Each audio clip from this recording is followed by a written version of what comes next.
সুসমাচার 1:21 থেকে 23 পর্যন্ত। Hallelujah hallelujah. লেখা আছে,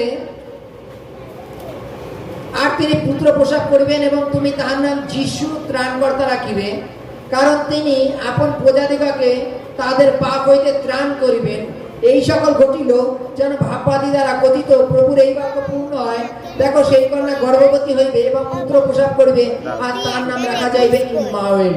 হালেলুয়া। পুরাতন নিয়মে যীশু খ্রিস্টের আসার বিষয় লেখা ছিল আগের থেকে, যে তিনি আসবেন এবং তিনি মানুষের মধ্যে বসবাস করবেন, আর তার নাম ইম্মানুয়েল রাখা যাইবে। ইম্মানুয়েল কথার অর্থ হচ্ছে আমাদের সহিত ঈশ্বর। আমাদের সহিত আমাদের সহিত ঈশ্বর মানে ঈশ্বর মানুষ রূপে আমাদের সাথে বসবাস করবেন। Hallelujah, Emmanuel. হালেলুয়া। কিন্তু মরিয়মকে যখন স্বর্গদূত বলছেন যে তোমার গর্ভে একজন সন্তান হবে এবং তুমি যে সন্তানের নাম যিশু রাখবে, যিশু মিন্স হচ্ছে ত্রাণকর্তা। এই ত্রাণকর্তার কাজ কি? জগতের লোককে কি ত্রাণ করবে। হালেলুয়া। সমস্ত ইসরায়েল লোককেও ত্রাণ করবে। হালেলুয়া। আটা আছে তো, দেখো একটা জিনিস, এখনকার দিনে আমাদের নাম যদি একটু মানে মানে প্রত্যেকটার উপরে, যেমন মনে করো ভালো একটা সিরিয়াল হয় এখনকার বাচ্চা কাচ্চাদের, তার উপরে আমরা নাম রেখে যাচ্ছে। কেউ একটুখানি কালো হলো তার আজাদ বলে ডাকা শুরু হয়ে ওজনেটা হাতে ধরে, তাই তো ধরার কারণ কি নিচে না এরকম ভাবে বিভিন্ন ভাবে ডাকে, কোনো মানে যে যার যেটা ভালোবাসে সে সেইটা করে। কিন্তু আগেকার দিনে নামের অর্থ থাকতো, প্রত্যেকটা অর্থ থাকতো, অর্থ। হালেলুয়া। মাথাটা নড়ছে, যেমন উদাহরণস্বরূপ একটা এইটা মাথা ড্রাইভার নড়ছে, মনে করো কিছু এইটা প্যাসেঞ্জার টেনে নিয়ে যায়, সেই এটা টেনে বের লোকটাকে করে আমরা কি বলি? ড্রাইভার বলি। হালেলুয়া। সেই ড্রাইভারের কাজ সকলকে টেনে নিয়ে যাওয়া, বহন করা। হালেলুয়া। তদানুসারে তার নাম ত্রাণকর্তা যিশু রাখিবে। যিশু কথার অর্থ হচ্ছে ত্রাণকর্তা। তিনি জগতের লোককে ত্রাণ করিবেন। হালেলুয়া। তিনি কি করবেন? জগতের লোককে ত্রাণ, ত্রাণ মিনিংস হচ্ছে উদ্ধার। তিনি জগতের লোককে উদ্ধার করবেন।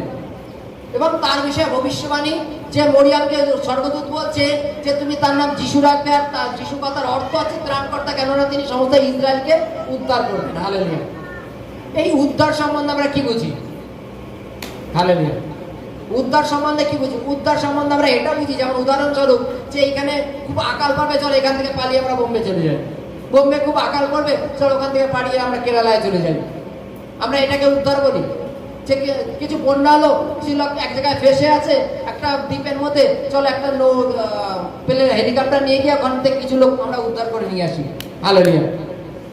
আর এই যিশু খ্রিস্ট কথা হচ্ছে সেই উদ্ধারকর্তা নয় যে তুমি বন্যা জল এসে তুমি একটা দ্বীপে রয়েছে বা একটা ছাদে রয়েছে, হেলিকপ্টার গেল গিয়ে তুলে নিয়ে চলে আসলো তোমাকে, সেই উদ্ধারকর্তা নয়। তিনি উদ্ধারকর্তা যে তিনি আমাদের পাপ থেকে পরিবর্তন করে স্বর্গের রাজ্যে নিয়ে যাওয়ার উদ্ধারকর্তা। হালেলুয়া। হালেলুয়া। তিনি আমাদের উদ্ধারকর্তা। আমরা যেন আর জগতের ভাবনায় না থাকি, জগতের অনুপাতে যেন না চলি, আমরা ঈশ্বরের দেখানো পথে চলে আমরা যেন স্বর্গের রাজ্যের অধিকারী হই। হালেলুয়া। প্রতিনিয়ত আমরা দেখেছি যে আমরা জগতের মানুষ পিতৃপুরুষদের কথাবার্তা মেনে চলি। হালেলুয়া।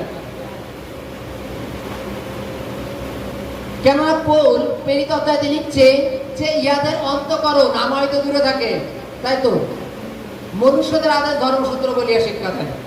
আমরা পিতৃপুরুষরা যে সমস্ত ভাবে আজ্ঞা দিয়েছেন আমরা তদনুসারে চলি, কিন্তু বাইবেলে যিনি ত্রাণকর্তা, আমরা সেই ত্রাণকর্তার উত্তর শুনি না, ত্রাণকর্তার কথা মানি না, ত্রাণকর্তার মতো মানে তিনি যে আমাদের ব্যবহারে চলতে বলেছেন তদনুসারে চলি না, যার জন্য আমরা উদ্ধার পাই না। হালেলুয়া।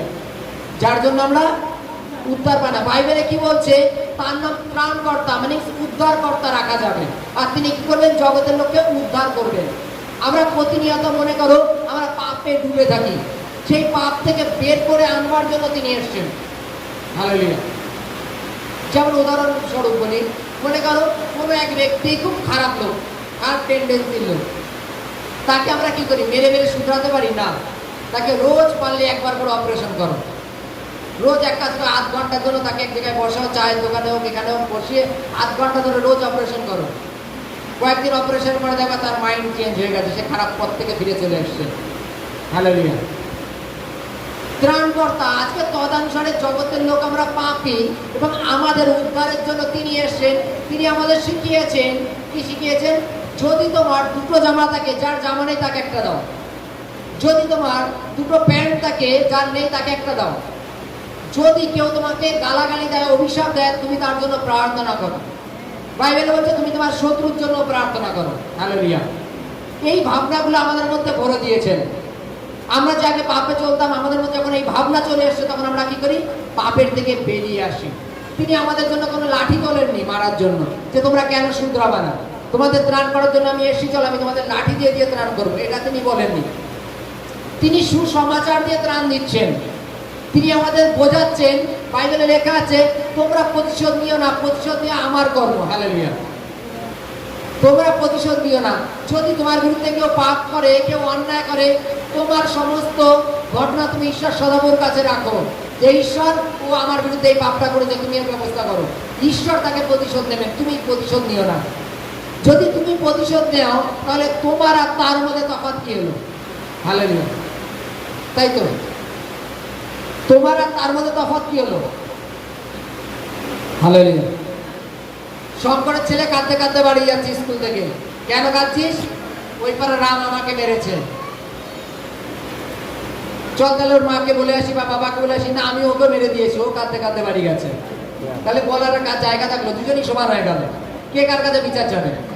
কিন্তু যদি সে ওই রামকে না মেরে যদি ওর বাবাকে এসে বলে, ওর বাবা তখন তার পরিবার নিয়ে হয়তো তার পরিবারের কাছে যেতে পারে যে আপনার ছেলে এই কারণবশত মেরেছে। আজকে তদানুসারে বাইবেলে লেখা আছে তোমরা বিচার করিও না। বিচার করতে একজন আছে, তুমি তার কাছে রাখো। হালেলুয়া।